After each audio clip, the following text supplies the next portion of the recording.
नमस्कार स्टुडंट्स, आज आपण बघणार आहोत मागणीची लवचिकता। फर्स्ट व्हिडिओ मी अपलोड केलेला असणार आहे। आता हा जो आहे आज आपण इथे हा व्हिडिओ इथे पूर्ण कंप्लीट करणार आहोत, ठीक आहे।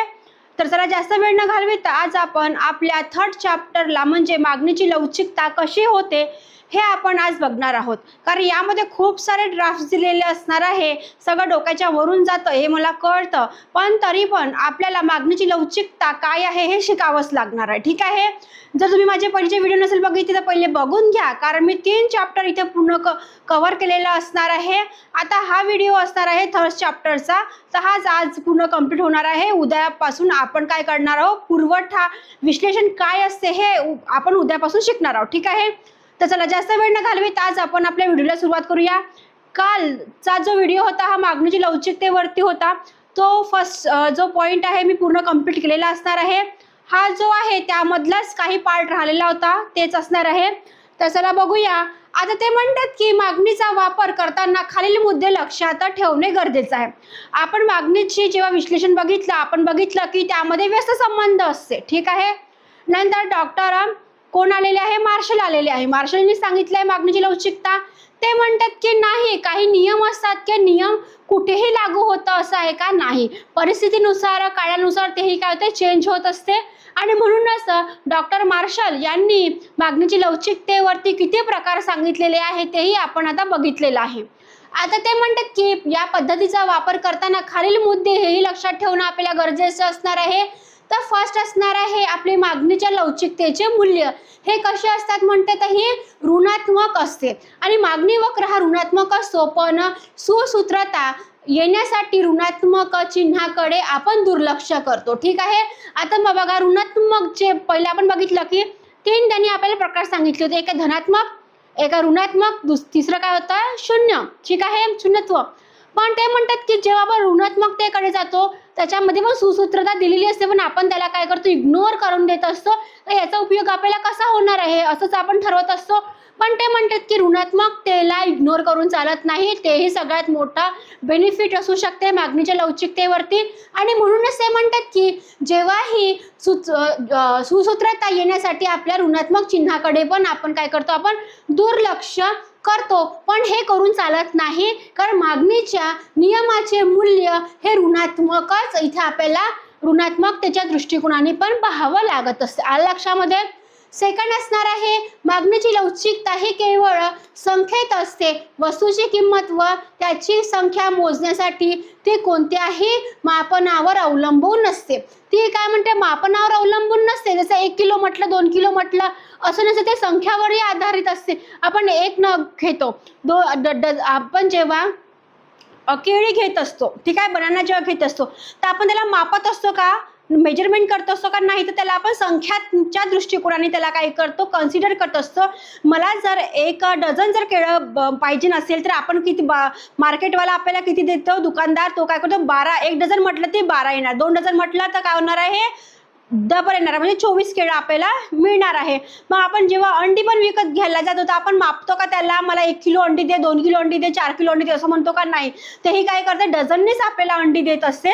म्हणून ते म्हणतात की ते संख्यात पद्धती असणे आवश्यक आहे। वस्तूच्या किंमत व त्यांची संख्या मोजण्यासाठी आपल्याला मापनावर अवलंबून ते नसते, ठीक आहे। आलं लक्षामध्ये, काय याच्यामध्ये तुलना आहे, कारण जेव्हा आपण एखादी गोष्ट जेव्हा मापनाने नाही घेते, आपण संख्येने घेत असतो। जसं 1 डझन आपण जर केळी घ्यायला गेलो तर आपण काय म्हणतो, डझननी केळी द्या, मला 1 किलो केळी द्या असं आपण म्हणत नाही। पण जेव्हा आपण मँगो घ्यायला जात असतो, आंबे घ्यायला जात असतो, तर आपण काय करतो, मापत असतो की मला 1 किलो आंबे द्या, ठीक आहे। आणि म्हणूनच ते जेव्हा ते म्हणतात की जेव्हा केवळ संख्यावर ते अवलंबून असते, आणि म्हणूनच संख्या कशावरती असते, आपण बघितलं की डझननी जेव्हा आपण मापन करत असतो त्याचं वाला, तर संख्यावर इथे आपल्याला डिनोट करावी लागते, त्याचं मोजमाप इथे करावं लागत नाही। ह्या 2 गोष्टी इथे आपण शिकलेलो, ठीक आहे। आता बघा, एकूण खर्च पद्धती कशी असली पाहिजे ना, ही पद्धत प्रोफेसर मार्शल यांनी विकसित केलेली आहे। कारण आपण प्रोफेसर मार्शलचीच आपण इथे व्याख्या शिकत आहोत। मागणीची लवचिकता हे त्यांनी सांगितलेलं असणार आहे, आणि म्हणूनच ते म्हणतात की एकूण खर्च पद्धती कोणी सांगितलेली आहे, जर आपल्या असं रिकाम्या जागा आलं, ठीक आहे. तर आपल्याला माहिती आहे एकूण खर्च पद्धती, कारण आपण मागणीची लवचिकता शिकत आहोत.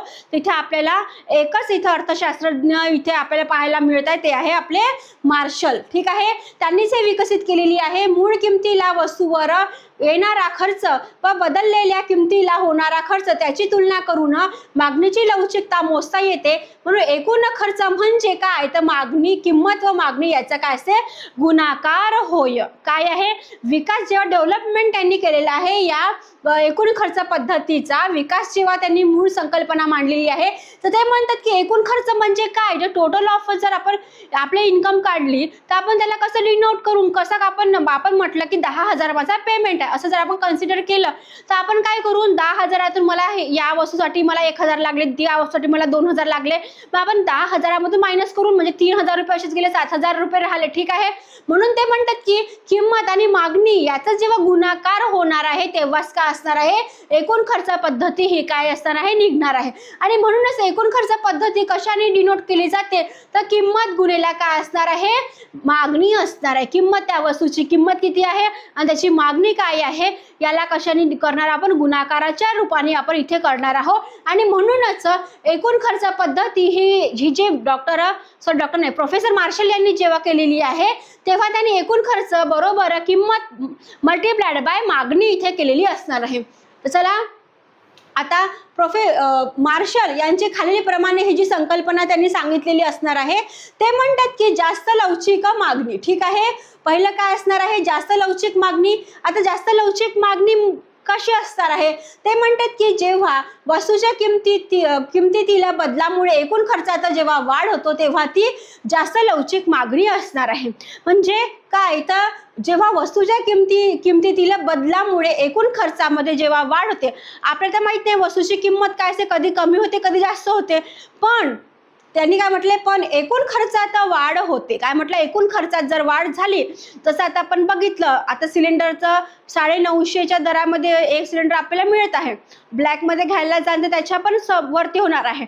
मग जेव्हा आपला इथे बॅलेन्सिंग आहे 200-300 रुपयाचं, 400 रुपयाचं, तर हे काय होणार आहे, बॅलन्स होणार आहे का नाही, कमी जास्त होणार आहे आपल्या घरचं पण आपण म्हणून खर्च जो असणार आहे. म्हणून मागणीची लवचिकता ही काय आहे, जेव्हा जास्त ते कडे असते तेव्हा मागणीची लवचिकता इथे 1 आहे, येथे मागणीची लवचिकता एकापेक्षा काय असणार आहे, जास्त असणार आहे. ठीक आहे. एकापेक्षा जास्त दिसून राहिलेला आहे. ठीक आहे. एकापेक्षा जास्त आहे, कारण हा जर इथे त्रिकोण हा जो आहे काय चिन्ह हा जर असा असता तर एकापेक्षा काय असणार आहे, कमी असतील, पण इथे हा जो चिन्ह आहे हा असा दिलेला आहे, मागणीच्या लवचिकतेकडे त्याचा तोंड केलेलं आहे, तर ते काय असणार आहे, जास्त लवचिक मागणी इथे आपल्याला पाहायला मिळणार आहे. ठीक आहे. आता बघूया सेकंडला एकक लवचिक मागणी कशी असणार आहे. आता आपण काय बघितलं, जास्त लवचिक मागणी. आता आपण बघूया एकक लवचिक मागणी. आता एकक लवचिक मागणीमध्ये काय असणार आहे, दोन्ही पण गोष्टी बरोबर असणार आहे. ठीक आहे. जसं जेव्हा किंमत कमी होते तेव्हा वाढते, एकूण खर्चात बदल होत नाही किंवा ती स्थिर राहते. ते म्हणतात की एकूण खर्चामध्ये बदल होत नाही तर ती वस्तू कशी राहते, स्थिर आपल्याला पाहायला मिळत असते. आणि म्हणूनच मागणीची लवचिकता बरोबर 1 असते. आणि म्हणून मागणीची लवचिकता ही कशी असली पाहिजे, कन्सिडर करतो आपण एककने आपण इथे कन्सिडर करत असतो. आणि म्हणूनच त्यांनी म्हटले काय, मागणीची जी लवचिकता आहे ती कशी असते, एकक लवचिकतेनुसार आपण त्याला काय करतो, डिनोट करत असतो. ठीक आहे. लक्षामध्ये. आता बघा, जास्त लवचिक मागणी बघितली, एकक लवचिक मागणी बघितली. आता बघूया कमी लवचिक मागणी काय आहे.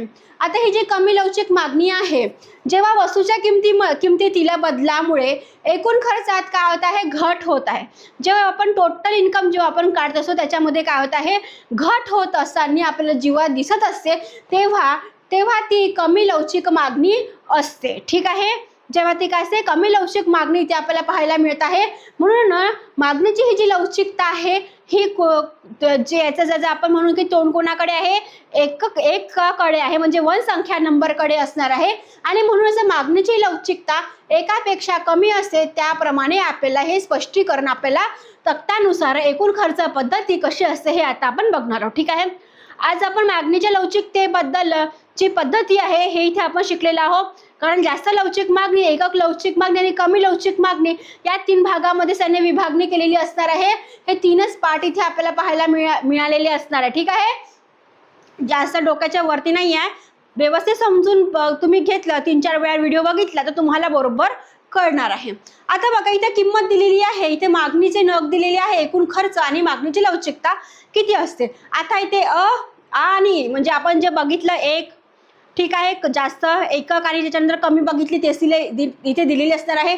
मग ते म्हणतात की जेव्हा हा आलेला आहे तर याची किंमत किती आहे, 6 रुपये होती, तर त्यांनी मागणीची नग किती केली, 10 ने केलेला आहे. मग एकूण खर्च किती झालेला त्याच्यामध्ये आपण बघितलं, किंमत मल्टिप्लाइड बाय मागणी हेच होतं. मग यामध्ये जर आपण गुणाकार जर आपण चिन्ह टाकलं तर किती होणार आहे, एकूण खर्च त्याचा किती होणार आहे, 60 रुपये होणार आहे. कारण 6 मल्टिप्लाइड बाय 10 किती होणार आहे, 60 होणार आहे. आलं लक्षामध्ये. आणि मग नंतर काय असणार आहे, तर ही जी लवचिक मागणी होती तर कोणाकडे जाणार आहे, हे आपल्याला फर्स्ट आपण जेव्हा हा जो आपला पॉइंट बघितला याकडे जाणार आहे. म्हणजे मागणीच्या लवचिकतेला ईडीने दर्शविलेलं असणार आहे. म्हणजे आपला जो झुकाव आहे तो कोणाकडे होता, हा जास्त लवचिक मागणीकडे इथे आपल्याला पाहायला मिळणार आहे. म्हणजे हे जे चिन्ह दिसून राहिलं आहे आपल्याला जास्त लवचिक मागणी चा आणि एकामध्ये तो काय असणार आहे, त्याचा तोल तिकडे आपल्याला जाताना दिसत आहे. ठीक आहे, आता बघा आता हा जो नंबर होता एकक लवचिक मागणी, ठीक आहे, लक्षात ठेवा. एकक लवचिक मागणीमध्ये कसं असणार आहे, रुपयाची किंमत किती आहे, वस्तूची किंमत 4 रुपये, मागणी न किती आहे 30 रुपये. आता 4 मल्टिप्लाइड बाय 30 जर केलं किती होणार आहे, 120 होणार आहे. होणार आहे की नाही होणार आहे, नसल होतं करून बघा. कारण आपल्याला जेव्हा आपल्याला चार्ट आपण एक्झाममध्ये जर विचारला किंवा विचारणार तर नाही तरी आपल्याला लक्षात आलं पाहिजे. ठीक आहे, नंतर 3 झाली ते वस्तूची किंमत, त्याच्यानंतर मागणीची नग किती आहे 40 आहे. मग याचा जर मल्टिप्लाइड बाय केला तर किती होणार आहे, 120 होणार आहे. म्हणजे 120च होणार आहे. ठीक आहे, इकडे केलं का तिकडे केलं का 3 मल्टिप्लाइड बाय 40 केलं तरी 120 येणार आहे. ठीक आहे, आणि म्हणूनच याची मागणीची लवचिकता कोणाकडे होणार आहे, बरोबर म्हणजे समानतेच्या दृष्टिकोनाने इथे आपल्याला पाहायला मिळणार आहे. ठीक आहे, बघा नाही आहे लक्षामध्ये, हे बघा इथे आपल्याला सांगितलेलं हे मिटवून देते. ठीक आहे, हे बघा आलं लक्षामध्ये. म्हणजे हा जो ईडी आहे, ईडी इक्वल टू 1 इथे दिलेला असणार आहे. म्हणजे समान ज्या गोष्टी करत आहे, इकडे वस्तूची किंमत 4 ने झाली, मागणी 30 ने झालेली आहे. इकडे किंमत जी रुपयामध्ये आहे जी 3 ने दर्शविलेली आहे, मागणी काय असणार आहे, नग हे 40 ने दर्शविलेलं आहे. मल्टिप्लाइड बाय केलं तरी ते 120 येणार आहे, मल्टिप्लाइड बाय केलं तरी 120 येणार आहे. म्हणून ते काय करणार आहे, तो मागणीची जी लवचिकता आहे ही कशामध्ये असणार आहे, समानतेच्या दृष्टिकोनातून इथे आपल्याला पाहायला मिळणार आहे. आता बघा थर्ड काय होतं आपल्याला, किंमत कमी लवचिक मागणी. आलं लक्षामध्ये. आता कमी लवचिक मागणी म्हणजे काय, आता वस्तूची किंमत किती आहे 2 आणि मागणीची नग किती आहे इथे 50. आता याने जर मल्टिप्लाइड बाय केलं 2 मल्टिप्लाइड बाय 50 केलं तर किती होणार आहे, 100 होणार आहे. ठीक आहे, म्हणून इथे आपल्याला 100 किंमत दिलेली असणार आहे. मग किंमत किती दिली आहे रुपयाची 1 आणि मागणीची नग किती दिलेली आहे 60. आता 1 मल्टिप्लाइड बाय 60 केलं तर किती होणार आहे, 60च होणार आहे. आणि 60 म्हणजे ही काय आहे, कमी मागणीची लवचिकता अपॉन किती होणार आहे 1 होणार आहे. म्हणजे हा झुकाव कुठे दिलेला आहे, 1 कडे गेलेला दिसणार आहे. ठीक आहे, आलं लक्षामध्ये हा चार्ट. चला आपण आता दुसरीकडे बघू. आता हा आपण आता तक्ता बघितला आहे, तुम्ही आता व्यवस्थित तुम्हाला समजलं असेल. म्हणून मध्ये मूळ किंमत किती होती रुपयाची 6 रुपये होती, तर त्याची मूळ मागणी किती होती 10 नग होती की नाही होती, ते बघा. हे बघा, आणि हाच इथे आपल्याला काय केलेलं आहे, एक्सप्लेन केलेला असणार आहे. आलं लक्षामध्ये. हा जो आहे पहिला आपला किती होता, मग किती आले, पूर्ण टोटल ऑफ इट 60 आले. मग एकूण खर्च आपला किती निघाला आता 60.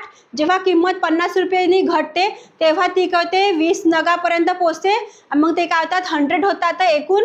ठीक आहे, हे बघा 100. आलं लक्षामध्ये. हा चार्ट त्यांनी काय दिलेला आहे, समोर समजून सांगितलेला असणार आहे. ठीक आहे, मी समजून सांगितलंय तुम्हाला. आणि म्हणूनच ते हे शोधून पहा, शेंगदाणा पाकिटाची किंमत 5%नी वाढली असेल. आता हे जे आपण म्हणून शेंगदाणा असेल, आपण जेव्हा शेंगदाणे खातो किंवा घेत असतो, कशामध्ये मम्मीचं टाकत असेल भाजीमध्ये, चिवड्यामध्ये वगैरे, तेव्हा ते म्हणतात की त्याच्यामध्ये वस्तूची किंमत 100% असेल तर त्याच्यामध्ये जी किंमत होती त्याच्यामध्ये 5%नी वाढ झाली. ठीक आहे. आपण म्हणून की ती वस्तू 100 रुपयाची होती. ठीक आहे. ती वस्तू आपण 100 रुपयाची आपण असं कन्सिडर करू. त्यामध्ये 5%नी जर वाढ झालेली असेल, ठीक आहे, 5%नी वाढ झालेली असेल तर आपल्याला ही किंमत किती असणार आहे? 5%नी वाढ झालेली आहे तर ही पर्सेंट असणार आहे 105 रुपये असणार आहे. का बरं? कारण इथे 5%नी वाढ झालेली आहे म्हणून. आता 5%नी घट झाली असेल असं जर यांनी म्हटलेलंच आहे इथे, तर 5%नी घट झाली असं जर त्यांनी इथे सांगितलेलं आहे, शेंगदाणा पॅकेटमधील 5%नी घट झाली तर आपल्याला आपण माहिती आहे ही वस्तू 100 रुपयाची आहे.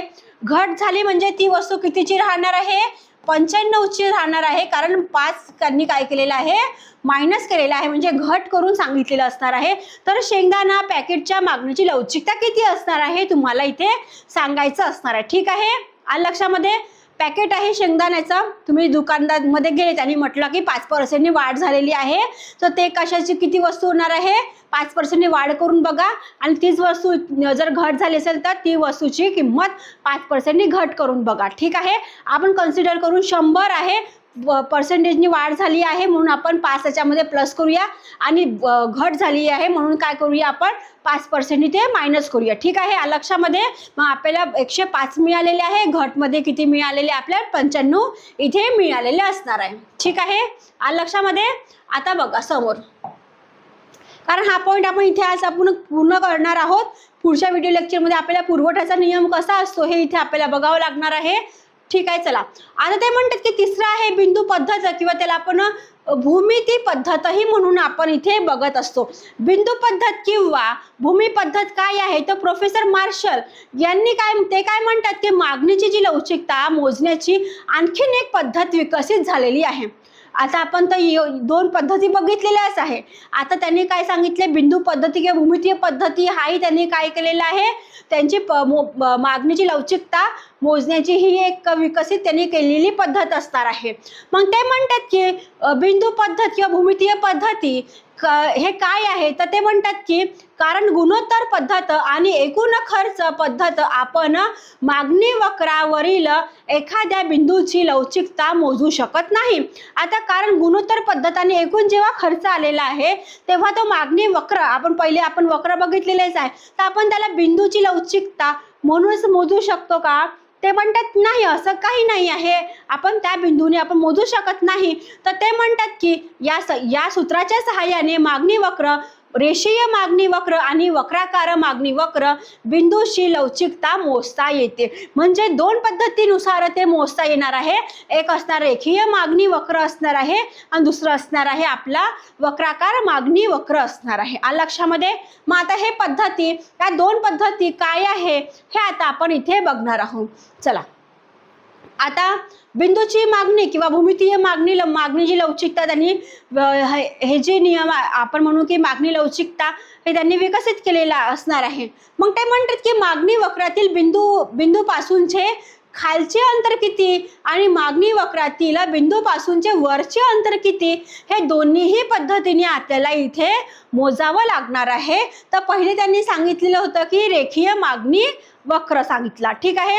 मग आता रेखीय मागणी वक्र काय आहे ते म्हणतात की जेव्हा मागणी वक्र हा रेषीय किंवा सरळ रेषा असतो, ते काय म्हणतात का मागणी वक्र जेव्हा आपण बघितलं ना रेषा किंवा आपण एकदम सरळ रेषा जेव्हा आपण डिनोट करत असतो तर तेव्हा हा मागणी वक्र हा य अक्षावर म बिंदूपर्यंत आणि क्ष अक्षावर म बिंदूपर्यंत वाढविता येत असतो. ठीक आहे. आता हे समजलं नाही तर मी तुम्हाला समजून सांगते, कारण डायग्राम आपल्याला इथे दिलेली असणार आहे. आता त्यांनी काय म्हटलेलं आहे इथे? मागणी वक्र हा य अक्षावर म. आता हा जो य दिसत आहे य आणि इकडे काय आहे? क्ष आहे दिसत आहे. मग हा जो आहे इथून हा बघा म दिलेला आहे, इथे म दिसत आहे. ठीक आहे. दिसत आहे म1 म आणि म2. आता याच्यामध्ये आपण म्हणून की हा जो य आहे य आणि म बिंदूवर आणि क्ष अक्षावर म बिंदूपर्यंत वाढविता येतो. आता हा इथून जो गेलेला आहे, ही जी रेषा हे इथून वाढलेली दिसत आहे, ठीक आहे. आणि मग मागणीची लवचिकता, मागणी किंमत लवचिकता श अक्षावर 0 आणि य अक्षावर अनंत लवचिक असते. आता क्ष अक्ष कुठे आहे? इथे, म्हणजे इथे दिसत आहे हा 0 दिलेला आहे, त्यांनी 0 दिलेला आहे, दिसत आहे, पुन्हा मी करून दिलेला आहे. आणि य अक्षावरती काय दिलेलं आहे? अनंत कडे इथे आपल्याला जाताना दिसत आहे. आपण ही जी मागणीची लवचिकता आहे ही याप्रमाणे इथे डिनोट केलेली असणार आहे, ठीक आहे. हे चिन्ह कशाचं असणार आहे? अनंततेची गोष्ट इथे सांगितलेली आहे. म्हणजे तो जो वक्र आहे हा क्ष अक्षावरती जेव्हा जातो तेव्हा तो 0 असतो आणि जो य अक्षावरती जातो हा कसा असतो? अनंत. आपल्याला ही रेषा आपल्याला पाहायला मिळत असते. आणि म्हणूनच ही रेषावरील प्रत्येक बिंदूची लवचिकता वेगवेगळी असते. हे खालील आकृतीद्वारे आपण स्पष्ट केलेलीच आहे. बघा, इथे M1 दिलेला आहे, इथे म आणि इथे M2, म्हणजे या ठिकाणी काय असणार आहे? ही वेगवेगळी इथे जाताना आपल्याला दिसत आहे, ठीक आहे. म्हणून ही जी डायग्राम आहे खूप किचकट करून ठेवलेली आहे. आता मी याला मिटवून देते, ठीक आहे. आलं लक्षामध्ये? म्हणजे हा जो वक्र आहे हा तुम्हाला इथून खाली जाताना दिसत आहे, इथे 0 आहे, पण जेव्हा तो वरती जाते तो इथे अक्ष अनंततेच्या इथे आपल्याला गोष्टी करताना दिसत आहे. आणि पण जेव्हा M1 2 इथे आपल्याला पाहायला मिळत आहे तर इथे वेगवेगळे आपल्याला पाहायला मिळत आहे. म्हणजे इथे आपल्याला कमी, इथे काय असणार आहे? एकक, आणि इथे काय असणार आहे? जास्त एकक आणि कमीतेच्या इथे गोष्टी तो करत आहे. कोण? रेषीय मागणी वक्र, ठीक आहे. आता हे जे आहे हे याने बिंदूच्या नुसार इथे आपल्याला सांगितलेलं असणार आहे. का बरं हे वरती आणि का बरं हे खालती असते हे इथे आपल्याला याचं अंतर करून इथे सांगितलेलं असणार आहे, ठीक आहे. चला, इथून नंतर सेकंड आपण घेऊया, कारण हे एवढं काही महत्त्वाचं आहे महत्त्वाचं, पण हे आपण यामध्येच आपल्याला शिकलेलो असणार आहे, ठीक आहे. सेम आणि पूर्ण इथे म्हणजे आपण म्हणून की गणित काय म्हणून आपण गणिताच्या रूपामध्ये इथे सांगितलेलं असणार आहे. कुठे अंतर जास्त आणि कुठे अंतर कमी असते हे इथे आपल्याला सांगितलेलं असणार आहे. बघा, इथून हा जो चार्ट आहे हा इथून पूर्ण त्यांनी काय केलेला आहे? एक्सप्लेन केलेला असणार आहे, ठीक आहे. चला, आता आपल्याला फक्त एवढं माहिती पाहिजे की रेखीय मागणी वक्र कसा चालत असतो आणि अरेखीय मागणी वक्र हा कसा चालत असतो हे आपल्याला लक्षात ठेवणं गरजेचं आहे. ते म्हणतात की अरेखीय मागणी वक्र काय?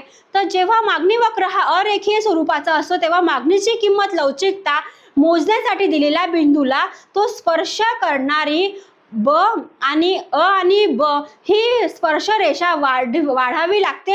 आणि ही जी स्पर्श रेषा अक्ष अक्षावर क बिंदूला स्पर्श रेषा वाढावी लागते आणि ही स्पर्श रेषा य अक्षावर क बिंदूला आणि क्ष अक्षावर ब बिंदूला काय करते? ती स्पर्श करत असते. आता इथे पण आता आपण ते बघणार आहोत कशी स्पर्श करत असते, ठीक आहे. ठीक आहे, मी याला छोटं करून देते म्हणजे हे तुम्हाला इथे डायग्राम नुसार इथे तुम्हाला पाहता येते, ठीक आहे. आता जेव्हा मागणी वक्र हा अरेखीय असतो असं त्यांनी सांगितलेलं असणार आहे. मग जेव्हा मागणी किंमत लवचिकता मोजण्यासाठी दिलेल्या मागणीला बिंदूला स्पर्श करणारी क आणि ब ही जी स्पर्श रेषा काढावी लागते. आता क आणि ब कुठे आहे पहिले बघून घ्या. इथे क आहे आणि इथे ब आहे, ठीक आहे. आलं लक्षामध्ये? क आणि ब. आता ते स्पर्श करत आहे का नाही हे बघा, स्पर्श करत आहे. हे क्ष अक्षाला स्पर्श करत आहे आणि हा य अक्षाला स्पर्श करत आहे, ठीक आहे. आणि त्यानंतर य अक्षावर क बिंदूला स्पर्श रेषा काढावी लागते. आता ही जी स्पर्श रेषा आहे हे यांनी पूर्ण काढून दिलेली असणार आहे. क आणि म नुसार तो काय करता इथे बिंदू इथे आपल्याला पाहताना दिसत आहे. आणि म्हणूनच क बिंदूला क्ष कुठे आहे? इथे क्ष आणि ब दिसत आहे, क्ष आणि ब दिसत आहे, क्ष आणि ब आणि क आणि इथे य दिसत आहे. आलं लक्षामध्ये? हे 2 पॉईंट आणि इथे 2 पॉईंट दिसत आला. मग ही जी रेषा दिलेली आहे जेव्हा म अक्षावरूनही अशी समान जाते तर म आणि M1 हा वक्र इथे आपल्याला पाहायला दिसत आहे. आणि हा जो इथे आपल्याला पॉईंट दिसत आहे हा या इथून आपल्याला छेदताना जो दिसून राहिलेला आहे या पॉईंटमध्ये त्यांनी काय दिलेलं नाव, त्याला स पॉईंट दिलेलं असणार आहे. म्हणजे त्याचं नाव त्यांनी काय दिलेलं आहे, स दिलेलं असणार आहे. म्हणजे हा जो वक्र आहे हा असाहून असा वक्र चालताना दिसत आहे. या कोपऱ्याला म आणि याला म1 आणि इथे काय दिलेलं आहे, या पॉईंटला स नाव दिलेलं असणार आहे. म्हणून मागणीची किंमत लवचिकता कशी असणार आहे, तर स्पर्श रेषेवरील बिंदूचे खालचे स्तर म्हणजे हा पार्ट झालेला आहे आणि नंतर अपॉन काय असणार आहे, स्पर्श रेषेतील बिंदूचे वरचे स्तर. म्हणजे या पॉईंटनुसार हा वरचा पॉईंट झालेला आहे आणि हा काय झालेला आहे, खालचा पॉईंट झालेला असणार आहे. आणि म्हणून जर स आणि ब कुठे आहे, स इथे दिलेला आहे, ब इथे दिलेला आहे, बरोबर स ब आणि स आणि हा क बरोबर काय असणार आहे, एकक लवचिक मागणी ते दर्शवित आहे. नंतर आहे स आणि ब, याच्यामध्ये काय असणार आहे, मागणी वक्र काय असणार आहे, हा जास्त अधिक प्रमाणात दिसणार आहे कारण हा या ठिकाणी झुकलेला असणार आहे. त्याच्यानंतर स आणि ब आणि स क कडे जर आपण गेलो तर ही काय असणार आहे, कमी लवचिक मागणी इथे आपल्याला पाहताना इथे दिसत आहे. लक्षामध्ये, ठीक आहे. थोडंसं डायग्राम आपण पूर्ण बघितली तर आपल्याला तेवढं कळणार नाही, पण जेव्हा जसं जसं आपण हे डायग्राम आपल्याला आपण व्यवस्थित पुस्तकामध्ये जेव्हा बघाल तुम्ही तर तेव्हा तुम्हाला कळेल की या डायग्राम त्यांना काय म्हणायचं आहे. कारण आपण अरेखीय मागणी वक्र बघत आहोत का, रेखीय मागणी वक्र आणि अरेखीय मागणी वक्रामध्ये काय फरक आहे. कसं 3 गोष्टी आपल्याला सांगितलेल्या होत्या, जास्त लवचिक मागणी, एकक लवचिक मागणी आणि कमी लवचिक मागणी हे सांगितलेलं होतं. मग त्यामध्ये आपल्याला रेखीय पद्धती आणि मागणी वक्र पद्धती हे इथे आपल्याला पाहताना कसं ते एकमेकांना झुकत असते, कसं वरचं बिंदू आणि खालचा बिंदू यामधला फरक काय आहे हे इथे पाहताना दिसतं. आता आहे मागणीची लवचिकता निर्धारित करणारे घटक कोणते असणार आहे. आता मागणीची लवचिकता जे घटक आहे हे इम्पॉर्टंट असणार आहे.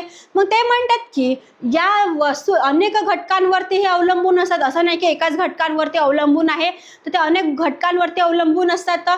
ते म्हणतात की फर्स्ट असणार आहे वस्तूचे स्वरूप कसे असणार आहे. ठीक आहे, वस्तूचे स्वरूप. आता ते म्हणतात की वस्तूच्या स्वरूपानुसार जीवनावश्यक वस्तू. आता जीवनावश्यक वस्तू म्हणजे काय, तुमच्या घरीमध्ये जेही वस्तू असणार आहे ते तुमच्या जीवनावश्यक वस्तू आहे. आणि जर काही वस्तू नसेल पण तुम्ही घेणार आहे तर तेही तुमच्या काय असणार आहे, गरजेच्याच वस्तू असणार आहे. मग सुखसोयीच्या वस्तू आणि चैनीच्या वस्तू असे वर्गीकरण केले जातात. जीवनावश्यक वस्तू उदाहरण अन्न, धान्य, औषधे. तर आपण बिमार पडले तर आपल्याला औषधाची गरज असते. ठीक आहे, पुस्तके आपण आता शाळेमध्ये शिकत आहोत, कॉलेजमध्ये शिकत आहोत, तर आपल्याला बुक घरी असणं आपल्याला आवश्यक असते. आपल्याला कुठली बुक आवश्यक आहे हेही आपल्याला माहिती असलं पाहिजे. ठीक आहे, म्हणजे या काय झालेल्या चैनीच्या वस्तू झालेल्या आहे का, नाही, या आपल्या अत्यावश्यक वस्तू झालेल्या आहे. मग चैनीच्या वस्तू कोणत्या असणार आहे, तर कार, अत्तर, सुगंधी द्रव्य हे तुमच्या चैनीच्या गोष्टी झालेल्या आहेत. ठीक आहे, तुमच्याकडे सायकल असेल तर हे चैनीचीच गोष्ट आहे, तर तुम्हाला त्याची गरज आहे. गाडी असेल, स्कूटी असेल किंवा मोठी गाडी असेल तर ते काय चैनीच्या वस्तू झालेल्या असणार आहे. ठीक आहे, पण या आपल्याला जीवनावश्यक वस्तू आहे का, आहे, पण आपल्याला त्या चैनीच्या वस्तू आहे, पण आपल्याला अन्न रोजच लागत असते. ठीक आहे, म्हणून ते म्हणतात की वस्तूचे स्वरूप कसे असणार आहे.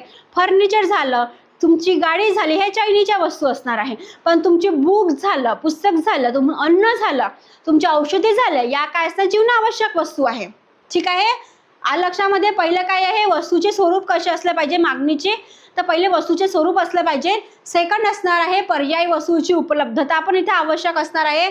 जेव्हा मागणीला बाजारात अनेक पर्याय उपलब्ध असतात तेव्हा वस्तूची मागणी सर्वसाधारणपणे लवचिक असते. आता तुम्हाला माहिती आहे बाजारामध्ये आता आपला जो आहे जो मार्केट आहे खूप ॲडव्हान्स झालेला असणार आहे. तुम्ही एखादी गोष्ट घ्यायला जाता तर ती महाग असेल तर तुम्ही त्याचा पर्याय निवडत असता, कारण मला या किमतीमध्ये चांगली वस्तू कशी मिळवता येईल हे तुम्ही बघत असता. म्हणजे पर्याय इथे आपल्याला अवेलेबल करून दिलेली असणार आहे. ती महाग आहे म्हणून मला तीच वस्तू पाहिजे नाही असं नाही, तुमच्या पॉकेटमध्ये पण तेवढे पैसे आहे का हे तुम्हाला बघावं लागत असते. आणि ती वस्तू जर तुम्हाला मिळत असेल तर अजूनच चांगलं असणार आहे. ते म्हणतात की निंबू सरबत आणि उसाचा रस इत्यादी. आता उन्हाळा आहे, निंबू किती रुपये आहे, 20 रुपये. जे 3 निंबू देत असतात किंवा 2च निंबू देत असतात उन्हाळ्यामध्ये. ठीक आहे, पण हिवाळ्यामध्ये ते काय असतं जास्त प्रमाणात देत असते. पण उन्हाळ्यामध्ये आपल्याला जास्त तहान लागत असते म्हणून निंबूचा रस प्यायचा आहे तुम्हाला की उसाचा रस प्यायचा आहे, हे पर्याय तुमच्याकडे दिलेले असणार आहे.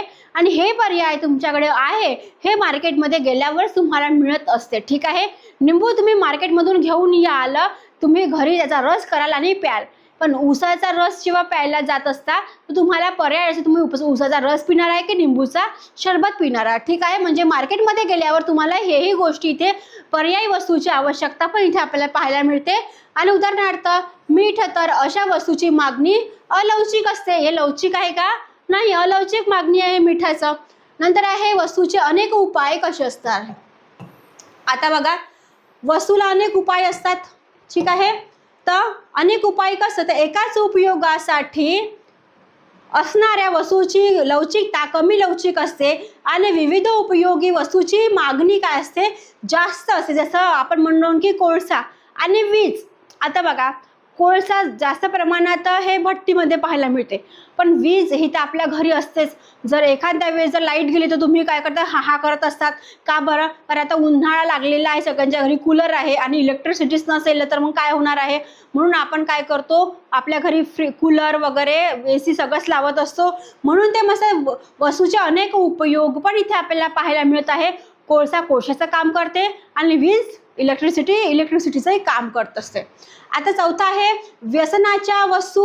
आता व्यसनाच्या वस्तू म्हणजे काय, तर सवयीच्या वस्तूची मागणी अलौकिक असते. उदाहरणार्थ व्यसन, अंमली पदार्थ वगैरे. इथे व्यसनाच्या वस्तू म्हणजे काय, जो एखादा दारू पिणारा असेल तर त्याला नीड्स कशाची असते, दारूची असते, तो व्यसनाधीन आहे. जसं गुटखा खाणारा व्यक्ती काय करतो, खरा खात असतो, तंबाखू खात असतो, सिगरेट वगैरे. व्यसनी लोक तेच काम करणार आहे. ठीक आहे, म्हणून सवयीच्या वस्तूची मागणी ही काय असते, अलौकिक असणार आहे. ठीक आहे, मग नंतर आहे पाचवा आहे टिकाऊपणा. आता टिकाऊपणा याही वस्तू कशामध्ये येणार आहे, फर्निचर, धुलाई यंत्र म्हणजे वॉशिंग मशीन इत्यादी. तर नाशवंत वस्तूची मागणी अलौकिक असते. जसं दूध आणि भाजीपाला ही अलौकिक मागणी आहे. दूध सकाळी आणले तर ती काय होणार आहे, जर तुम्ही गरम करून फ्रीजमध्ये ठेवले तरी नासणार आहे. भाजी पण काय असणार आहे, ती पण खराब होणार आहे. म्हणजे नाशवंत वस्तू आहे. पण टिकाऊपणा म्हणजे काय, तर फर्निचर, धुलाई मशीन हे टिकाऊ वस्तू आहे. पण वॉशिंग मशीन पण काही वर्षानंतर ती पण खराब होतं असं. ठीक आहे, पण टिकाऊपणा पण त्याच्यामध्ये असते. ठीक आहे, पूरक वस्तू जसं आपण बघितलं की एक गरज पूर्ण करण्यासाठी अनेक वस्तूंना मागणी केली जाते. अशा वस्तू पूरक वस्तूची मागणी कशी असते, अलौकिक असते. आता मोबाईलची किंमत कमी झाली तर सिम कार्डची मागणी वाढू शकते. मोबाईल जी आहे आपल्याकडे कितीतरी आता एक महिन्यामध्ये मोबाईलमध्ये काय असते, ॲडव्हान्स लेवल वाढत जात असतो. आता सिमची मागणी वाढू शकते. बरोबर आहे, कारण मोबाईलची किंमत कमी झालेली आहे ना. ठीक आहे, मोबाईलची किंमत जास्त असेल तर लोक घेईल का, घेणारे घेतात. पण मोबाईलची किंमत जर कमी झालेली आहे, आपल्याला माहिती आहे चांगला मोबाईल आपल्याला आपल्या खिशाला परवडेल, आपण ते घेऊ शकतो, हे जर आपल्याला माहिती आहे, मग सिम कार्डची मागणी पण इथे काय असणार आहे, वाढत जाणार आहे. ठीक आहे, म्हणून इथे काय असणार आहे, पूरक वस्तू पण इथे आपल्याला पाहायला मिळत असते. आता सेकंड आहे उपभोग. त्याचे उत्पन्न किती आहे हेही सगळ्यात महत्त्वाचं आहे. काही लोकांचा पेमेंट लाखामध्ये असते, काही लोकांचा हजारामध्ये असते. ठीक आहे, आता उपभोक्त्याचे उत्पन्न पातळी उच्च असेल तर तो मागणी अलौकिक असते आणि उच्चभ्रू व्यक्ती आणि गरीब व्यक्तीच्या मागणीवर किंमत बदलाचा परिणाम हा काय क्वचितच इथे पाहायला मिळत असते. आता जो उच्च वर्ग आहे त्याला तर माहिती आहे की माझ्याकडे खूप पैसे आहेत तर मी काय करणार, त्या वस्तूची मागणी जास्त करणार आहे, कमी करणार आहे.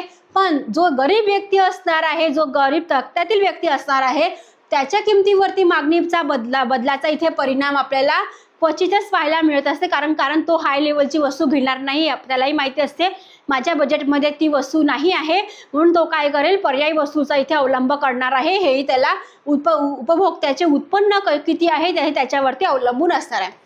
ठीक आहे, आठवा असणार आहे गरजेची तीव्रता किती असणार आहे.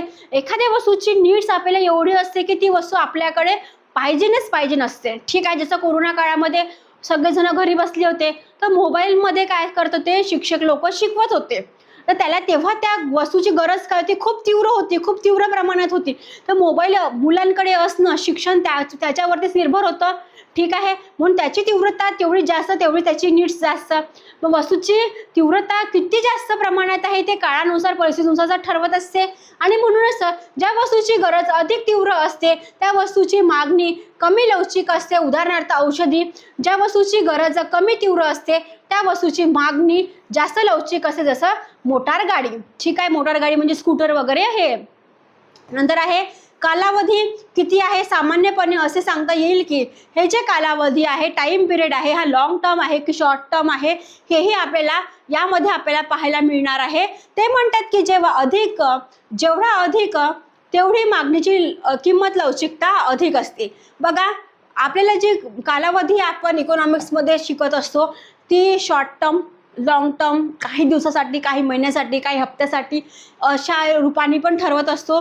तुमची मम्मी वगैरे एखादी RD वगैरे काढत असेल, FD वगैरे बनवत असेल, तर FD वगैरे पण ती म्हणते की बँकेमध्ये जाऊन की मला एका वर्षासाठी, या एका वर्षाच्या कालावधीसाठी मला FD बनवायची आहे, मला 6 महिन्याच्या कालावधीसाठी पण FD बनवायची आहे. RD ओपन करत असेल तर ती म्हणेल की मला एका वर्षासाठी काय करते, माझे 5,000 रुपये मला जमा करायचे आहे, ते अशी पण म्हणू शकते. ठीक आहे. म्हणून उपभोक्त्याच्या उपभोग्य प्रवृत्ती दीर्घ कालावधीत स्वस्त व पर्यायी वस्तूच्या बाजूने ती काय ते बदलू शकतात. म्हणजे कालावधीनुसार पण ती कसं आहे, मागणी वाढत आहे की कमी होत आहे हे कालावधीमध्येच राहूनच आपण ती कन्सिडर करू शकतो. 10वं असणार आहे आपलं उत्पादनातील खर्चाचे प्रमाण. आता बघा, मागणीची लवचिकता हा जो आपण पाठ शिकत आहोत सगळ्यात महत्त्वाचा आहे, जे 10 पॉईंट आहे सगळ्यात महत्त्वाचे असणार आहे. कारण तुम्हाला मागणीच्या लवचिकतेचे हे जे 10 पॉईंट आहे पूर्णच्या पूर्ण लर्न असले पाहिजे, कारण पेपरमध्ये असेच क्वेश्चन येत असतात. ते बघा, उत्पन्नातील खर्चाचे प्रमाण. आता वस्तूवरील खर्चाचे एकूण उत्पादनातील प्रमाण कमी असले तर मागणी अलवचिक असते. जसं उदाहरणार्थ वर्तमानपत्रे, जेव्हा वस्तूवरील खर्चाचे प्रमाण जास्त असेल तर मागणी जास्त लवचिक असते. आता वर्तमानपत्र, रोज सकाळी न्यूजपेपरवाला आपल्या घरी न्यूजपेपर टाकून जात असते, तुम्हाला माहिती आहे. सकाळी न्यूजपेपर वाचता, त्याच्यानंतर ती काय असते, मग कोणीच वाचत नाही, दुसऱ्या दिवशी कारण ती शिडी न्यूज होऊन जाते. ठीक आहे. मग उत्पादनातील खर्चाचे प्रमाण पण इथे काय असणार आहे, वर्तमानपत्रासारखंच असणार आहे. मागणी अलवचिक पण असू शकते आणि काय असतं, हे मागणी जास्त लवचिक पण इथे आपल्याला पाहायला मिळत असते. ठीक आहे. आता तुम्हाला माहीत असतं गरजेचं आहे. ते म्हणतात की निर्धारण घटक सांगितलेले आहे इथे. ठीक आहे. इकडे बघा, हे निर्धारण घटक सांगितलेले आहे 6. पहिला कोणता आहे, घटकाची उपलब्धता किती असते, जास्त आहे का कमी आहे, मग त्याला काय म्हणून आपण अधिक लवचिक मागणी म्हणून. दुसरं असणार आहे कमी लवचिक मागणी, यामध्ये पण ते काय असणार आहे, कन्सिडर होणार आहे. दुसरं असणार आहे वस्तूचे स्वरूप कसं असते, मग अत्यावश्यक वस्तू आहे की चैनीच्या वस्तू आहे, याही आपण बघितलेल्या जीवनावश्यक वस्तू बघितलेल्या आहे. अन्न, औषधी वगैरे या जीवनावश्यक वस्तू आहे. चैनीच्या वस्तू म्हणजे कोणत्या, तर कार, मोटर वगैरे. ठीक आहे. या तुमच्या काय झालेल्या चैनीच्या वस्तू. मग हे कमी लवचिक आहे की अधिक लवचिक आहे हे तुम्हाला इथे चार्टनुसार सांगितलेलं आहे. तुमची सवय कशी आहे, सवयीच्या वस्तू आहे की सवयीच्या नसलेल्या वस्तू आहे हेही बघायचं आहे. मग ती कमी अलवचिक आहे की जास्त लवचिक मागणी आहे हे तुम्हाला बघायचं असणार आहे. चौथा आहे कालावधी, म्हणजे टाइम पिरियडनुसार पण आहे की जास्त टाइम पिरियड आहे, कमी आहे की लॉंग टर्मसाठी पण दिलेली आहे. बघा, अल्प कालावधी, दीर्घ कालावधी म्हणजे लॉंग आणि शॉर्ट दिलेली आहे. मग जी अल्प असते, कमी लवचिक असणार आहे, म्हणजे दीर्घ असते ते अधिक लवचिक मागणी असणार आहे. ठीक आहे. मग उपभोग पुढे इथे पुढे ढकलण्याची शक्यता किती आहे, शक्य आहे की अशक्य आहे. मग मागणी लवचिक जास्त असणार आहे की कमी लवचिक असणार आहे, या तक्त्यानुसार सांगितलेले असणार आहे. वस्तूचे उपयोग किती आहेत, अनेक आहे किंवा आपण विशिष्ट कालावधीसाठी पण याचा उपयोग करत आहोत. मग अधिक लवचिक आहे मागणी की कमी लवचिक मागणी आहे हेही आपल्याला इथे पाहायला मिळत असते. आणि हा तक्ता आपल्याला यानुसार मागणीचे घटक किती असणार आहे हे इथे आपल्याला पाहायला मिळत असते. ठीक आहे. आता चला समोर, आता झाला हा शेवटचाच पॉईंट असणार आहे, मागणीच्या लवचिकतेचे महत्त्व काय असणार आहे. आता आपण बघितले जे मागणीच्या लवचिकतेच्या वस्तूचे घटक किती असते. आता आपण बघू ते जे वस्तूचे मागणीचे लवचिकतेचे महत्त्व का बरं इथे आपल्याला त्यांनी सांगितलेले असणार आहे. आता बघा, मागणीच्या लवचिकतेची संकल्पना उत्पादक, शेतकरी, कामगार आणि शासनाला मोठ्या प्रमाणात उपयोगी असते. आणि हे जे संकल्पनेचे महत्त्व अधिक स्पष्ट करण्यासाठी प्रोफेसर मार्शल यांनी काय सांगितलेले आहे, त्याचे महत्त्व काय आहे सांगितलेले असणार आहे. आता फर्स्ट काय आहे, उत्पादनासाठी महत्त्वपूर्ण कसं असते. आता प्रत्येक उत्पादक तो विक्री करत असलेल्या उत्पादनाची किंमत ठरवत असतो, बरोबर आहे. एखादा उत्पादक असणार आहे, आता आपण एखादा शेतकरी बघून किंवा आपण म्हणून एखाद्या मार्केटमध्ये त्याचा कारखाना असेल, तो त्यांनी ठरवली की माझी वस्तू मला समोरच्या व्यक्तीला 20 रुपयांच्या अधिक प्रमाणात द्यायची असेल तर त्याला ती वस्तू कितीमध्ये पडत असेल, 20च्या कमीच पडत असेल, म्हणून तो 20 रुपयाच्या अधिक त्यांनी तो म्हणजे 30-25 रुपयांनी तो जास्त विकत असेल. ठीक आहे. म्हणून प्रत्येक उत्पादक तो विक्री करत असलेल्या उत्पादकाच्या किमती ठरवत असतो आणि ही ठरवताना त्याला मागणीची लवचिकता उपयोगी इथे ठरत असते. तर वस्तूची मागणी जास्त अलवचिक असते तर तो कमी अधिक किंमत अधिक ठरवेल. ठीक आहे. वस्तूची किंमत तो काय करेल, जास्त ठरवणार आहे. आणि तरच जर वस्तूची मागणी अलवचिक असेल तर तो किंमत काय असणार आहे, कमी लवचिक इथे आपल्याला कमी किंमतमध्ये आपल्याला तो ठरवताना दिसणार आहे. म्हणून जर उत्पादक मक्तेदार असेल तर त्याचे मूल्यद्रव्य धोरण हे भिन्न बाजारपेठेतील मागणीच्या लवचिकतेवरतीच अवलंबून असणार आहे. म्हणजे मार्केटमध्ये जेवढेही लवचिक मागणी असणार आहे तो किती प्रमाणात ते सप्लाय होत आहे याच्यावरतीच ठरवणार आहे. कमी सप्लाय होत असेल तर त्याची किंमत तो जास्तच ठरवणार आहे आणि खूप सप्लाय होत असेल त्या वस्तू तर ते काय करणार आहे, कमीच ठरवणार आहे. आलं लक्षामध्ये. नंतर आहे शासनासाठी महत्त्वपूर्ण कसं असतं, कर लागू करताना देशाचे अर्थमंत्री या संकल्पनेचा वापर करतात. आता बघा जे अर्थमंत्री राहतात, जे इकॉनॉमिक जे आपल्याला कॅबिनेट आपल्या याच्यामध्ये जे बसले राहतात मोठ्या याच्यामध्ये, तर तेच ठरवत असतात. त्यांना माहिती असतात की या वस्तूची किंमत किती आहे, त्या वस्तूची किंमत किती आहे. ठीक आहे. मग शासनाकडे हेही धोरण अवलंबत असतात. मग ते त्या वस्तूवर कर आकारतात किंवा कर आकारायचं नाही आहे, किती कर आकारायचं हेही त्यांना माहिती असतात. ज्याची मागणी तुलनेने अलवचिक असते कारण अशा वस्तूच्या मागणीवर फारसा परिणाम होत नाही. पण अर्थमंत्री कराद्वारे सहजपणे इथे काढण्या महसूलदारामध्ये महसुलात वाढ पण इथे करू शकता. ते काय करतात, वाढ करू शकतात.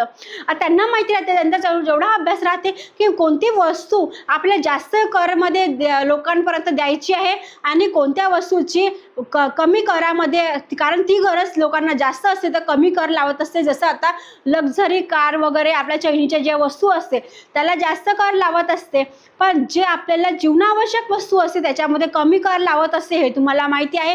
मग शासनाचे धोरणही त्याचप्रमाणे इथे लागू होत असते. तिसरं असणार आहे उत्पादन घटकाचे मोबदले ठरवताना महत्त्वपूर्ण कसे असतात.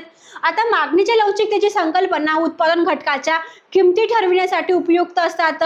ज्या उत्पादनामध्ये घटकाची मागणी लवचिक असते त्यापेक्षा ज्या उत्पादन घटकाची मागणी अलवचिक असते त्याचे मोबदले काय असणार आहे, जास्त प्रमाणात दिसत आहे. जसं उदाहरणार्थ ज्या कामगाराच्या उत्पादनाची मागणी अलवचिक असते त्यांच्या वेतनात सहज वाढ होते. ठीक आहे.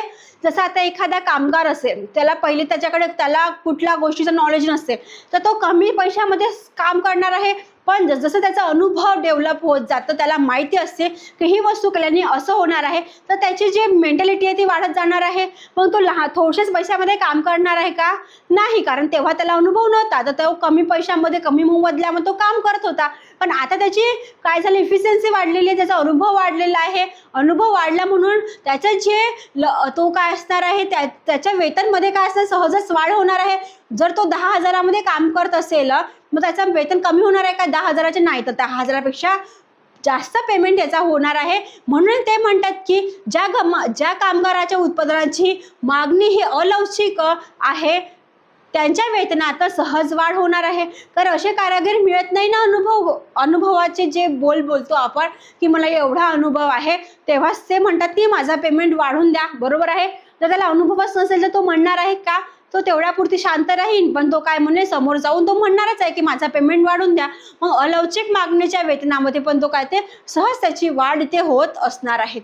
आता बघा विदेशी व्यवहारासाठी महत्त्व. आता विदेशी व्यवहार म्हणजे काय तर आंतरराष्ट्रीय व्यापार असताना इथे नियम आणि अट निश्चित करण्यासाठी मागणीची लवचिकता संयुक्त ठरते. आता जेव्हा आपण इंटरनॅशनल लेवलवरती व्यापार करत असतो, देवाणघेवाण करत असतो, तर तेव्हा काही ना काही नियम असतात, काही अटी असतात. जसं आपण भारतातील लोक काही ज्या वस्तू असणार आहे त्या आपण त्यांच्यापर्यंत पोहोचवतो, काही वस्तू आपण त्यांच्याकडनं आयात निर्यात असं करत असतो. मग त्याच्यामध्ये काही ना काही अटी असते, तुम्ही मला एवढं द्या, मी तुम्हाला एवढं देत असते. असंच आपण म्हणत असतो. आपण जेव्हा आंतरराष्ट्रीय व्यापाराकडे जेव्हा आपण आपलं वाटचाल करत असतो तर काही नियम पण असतात, काही अटी पण असतात, तर तेही आपल्याकडे पण तेवढंच लागू होत असतात, त्यांच्याकडे पण पण तेवढंच लागू होतात आणि म्हणूनच किमतीमध्ये वाढ करता येईल अशा अलवचिक वस्तूची निर्यात इथे देश करत असं. उदाहरणार्थ ओपेकमध्ये पेट्रोलियम निर्यात करणाऱ्या देशाच्या संस्थेने अनेक वेळा त्यांच्या किमतीमध्ये वाढ केलेली आहे, कारण आपल्याकडे पेट्रोलियम होत असते ना, मग आपल्याला काय करावं लागते, दुसऱ्या देशातून किंवा आपण आंतरराष्ट्रीय जेव्हा संधी करत असतो तिथून आपल्याला आयात करावी लागत असते आणि म्हणूनच हे जे देशाची आयात निर्यात ठरविण्यासाठी पण काही ना काही अटी आवश्यक असते. आता तुम्ही जर कोणती गोष्ट जर एकदम वाढवत असणार आहे तर आपण तेवढ्या पैशामध्ये ती वस्तू घेऊन का नाही, म्हणून ते म्हणते काही ना काही रूल आणि रेग्युलेशन आवश्यक असते. जर ती वस्तू एकदम सडनलीच वाढलेली आहे तर आपण तेवढ्या वस्तूमध्ये घेऊ शकणार का नाही, पण आपल्याला वस्तूची ती गरज पण असणार आहे, हेही महत्त्वाचं असणार आहे. शेवटचं असणार आहे सार्वजनिक सुविधा.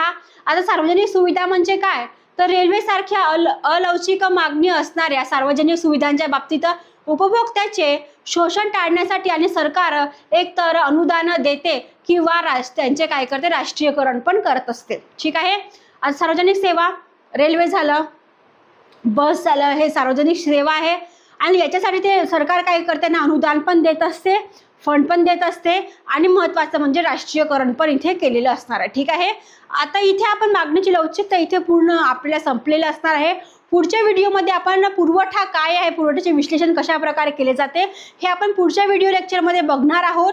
म्हणून आज आपण इथे आपल्याला हा पूर्ण मागणीच्या लवचिकतेचा पाठ इथे आपल्याला संपलेला आहे. तुम्ही व्हिडिओला लाईक, शेअर, सबस्क्राईब करायला विसरू नका, कारण यानंतरचे व्हिडिओ मी लवकरात लवकर तुमच्यापर्यंत घेऊन येण्याचा पुरेपूर प्रयत्न करणार आहे. ठीक आहे. तर चला, thank you for watching my video friends. व्हिडिओला लाईक, शेअर, सबस्क्राईब करायला विसरू नका. थँक्यू.